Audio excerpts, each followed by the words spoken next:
Didik TV KPM. Kita teruskan kepada standard kandungan yang seterusnya, iaitu kritikan sastra. Baik. Okey. Apa yang dimaksudkan dengan kritikan sastra?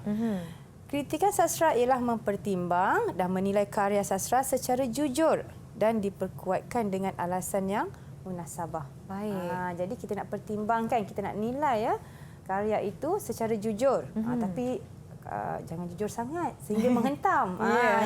Jadi kita nak menilai sesuatu yang boleh memberikan, orang kata, impak yang positif. Baik. Okey. Seterusnya kita pergi kepada jenis-jenis kritikan sastra. Untuk pengetahuan murid-murid, kritikan sastra ini terbahagi kepada tiga.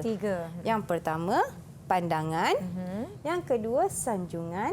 Yang ketiga, saranan. Jadi hari ini kita nak belajar apa? Kita nak fokus kepada saranan. Baik, kita nak fokus kepada saranan. Okey.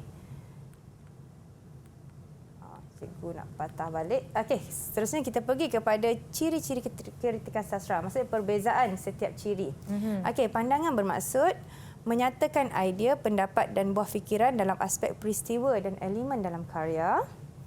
Sanjungan, penyataan rasa kagum atau senang terhadap karya lain. Pendek kata, memuji karya ataupun pengarang. Pujilah.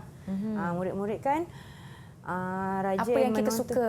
Rajin membaca novel-novel yang terkenal kan, daripada pengarang-pengarang yang terkenal. Dan ada juga novel-novel itu yang telah diterjemahkan kepada filem. Dan murid-murid memberi orang kata sanjungan. Bagus atau tidak kan? Hebat ke tidak satu-satu karya, hebat atau tidak pengarang itu. Dan kita nak fokus hari ini kepada saranan. Penilaian yang cenderung menganjurkan sesuatu untuk memperbaiki kekurangan dan memantapkan unsur-unsur dalam binaan karya. Kita nak sarankan. Kita nak sarankan kepada watak ataupun kita nak sarankan kepada pengarang, sepatutnya ini yang berlaku. Sepatutnya kena begini. Pengarang sepatutnya apa? Ataupun watak sepatutnya apa? Itu adalah saranan. Kita menyarankan. Tapi kena ingat, sesuatu yang positif. Janganlah negatif. Mesti positif. Okey.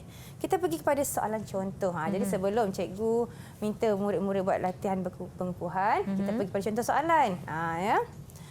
Kita pergi kepada soalan yang pertama. Kak Nisara, tolong bacakan untuk cikgu, boleh? Boleh. Bacakan soalan untuk cikgu. Presiden memacu kuda mendekati garis pantai. Kelapa emas itu tergenggam antara jari jemarinya. Apabila Presiden kian hampir dengan ciptaan si resi muda itu, tiba-tiba dilontarkannya kelapa emas itu menghentam segala ikan ciptaan si resi muda. Bagi penduduk itu, kecuali si resi muda, mereka berpendapat mungkin begitulah cara seorang presiden menyampaikan hadiah, dipetik daripada novel naratif Ogon Syoto karya Anwar Ridwan. Dan soalannya cikgu, berdasarkan petikan, sarankan satu perwatakan yang sepatutnya ada pada watak presiden. Okey. Sarankan satu perwatakan. Jadi kenapa kena tulis Presiden sepatutnya apa? Baik. Okey, kita lihat kepada cadangan jawapan. Okey, berdasarkan petikan, Presiden sepatutnya menyampaikan hadiah dengan cara menghormati pemenang pertandingan dan bukannya memusnahkan ciptaannya. Sebabnya dalam petikan dikatakan Presiden ini melontar kelapa emas sehingga merosakkan segala ikan ciptaan si resi muda. Jadi bila kita sebut saran, kita kena beri nilai yang positif. Jadi presiden ini sepatutnya memberi hadiah dengan cara yang baik. Bukannya campak aja hadiah itu. Sebab ini kelapa emas.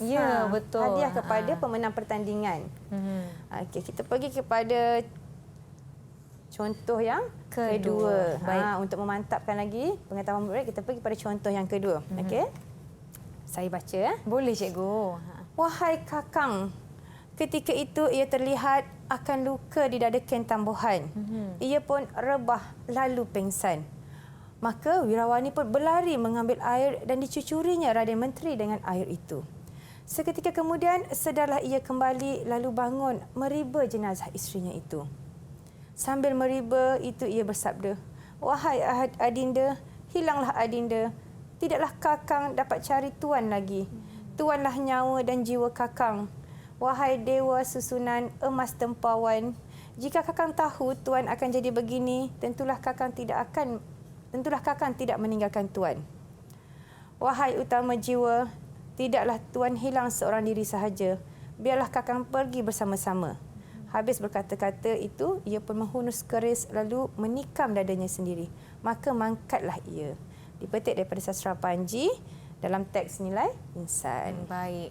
Okey. Soalannya, berdasarkan petikan, Raden Menteri digambarkan telah membuat satu tindakan yang terburu-buru. Sarankan 2 perwatakan yang sepatutnya ada pada watak Raden Menteri dalam menghadapi situasi Tersebut. Baik. tersebut. Okey, jadi apa jawapan murid-murid? Okey, kita lihat. Kita lihat. Sama tak dengan jawapan cikgu? Jom murid-murid di Okey. rumah. Apa yang murid-murid sarankan terhadap Raden Menteri? Baik. Okey. Ketika menghadapi situasi tersebut, Raden Menteri seharusnya menyiasat tentang kematian isterinya Ken Tambuhan. Selain itu, Raden Menteri seharusnya redha menerima segala ketentuan daripadanya. Bukanlah kata membunuh diri sekali dengan isterinya. Sepatutnya dia kena siasat dulu apa yang berlaku. Dan dia kena redha. Inilah saranan. Saranan mestilah sesuatu yang positif. Kerana di dalam petikan tadi kita dapat lihat Raden Menteri digambarkan mempunyai sifat yang begitu beremosi. Jadi apa yang kita boleh sarankan dalam aspek yang lebih positif ya cikgu? Ya, betul. Okey. Jadi tibalah kepada aktiviti yang ditunggu-tunggu oleh semua murid. Iaitu aktiviti pengukuhan. Untuk kita nilai sama ada murid faham atau tidak dengan aspek yang dibincangkan, iaitu kritikan sastra saranan. Baik. Okey, murid-murid di rumah bersedia? Okey. Untuk latihan pengukuhan 3. Okey, kita mintakan Nisa tolong bacakan. Boleh. Nisa akan bacakan petikan ini. Dari Narita ke Nagoya dan sekarang berada dalam perut kapal terbang Micronesia Air dalam penerbangan pulang ke Tatamanu. Dia asyik mengelus-elus kamera yang telah dibelinya di Bandar Elektrik Akihabara, Tokyo sambil menyesali sikap tidak teliti diri sendiri yang telah memasukkan beberapa alat lain untuk kamera eksperimental ke dalam beg besarnya. Beg besar itu kini lemas terhimpit di bahagian kargo. Andainya segala alat itu dibawa bersama-sama ke dalam kabin, bukankah dia punya waktu panjang untuk memasang kamera eksperimentalnya? Dipetik daripada novel naratif Ogon Shoto karya Anwar Ridwan. Soalannya, murid-murid, berdasarkan petikan, sarankan 1 perwatakan yang sepatutnya ada pada watak dia. Bagaimana murid-murid di rumah? Dah dapat dah gambaran jawapan. Yang penting mesti dia sepatutnya. Ingat ya, bila kita menyarankan, kena ada perkataan sepatutnya. Baik. Okey, kita minta murid-murid di Google Meet bantu cikgu siapa yang sukarela untuk menjawab soalan ini. Ya, Syakirin nak cuba jawab soalan saranan ini. Silakan Syakirin. Baiklah cikgu. Jawapan saya berdasarkan petikan novel di atas, Bagus. dia sepatutnya menyusun barang-barang di dalam beg yang sesuai sebelum menaiki kapal terbang supaya kameranya tidak terhimpit dalam bagasi di bahagian kargo. Baik, terima kasih Syakirin. Kita akan semak sama-sama jawapannya bersama-sama dengan murid-murid di rumah juga. Duduk sama. Jom cikgu kita lihat. Okey, ya betul. Tepat sekali. Dia sepatutnya menyusun barang-barang dalam beg yang sesuai sebelum menaiki kapal terbang. Supaya barang-barang tersebut boleh dibawa masuk ke dalam kabin. Tak adalah terhimpit dalam kargo.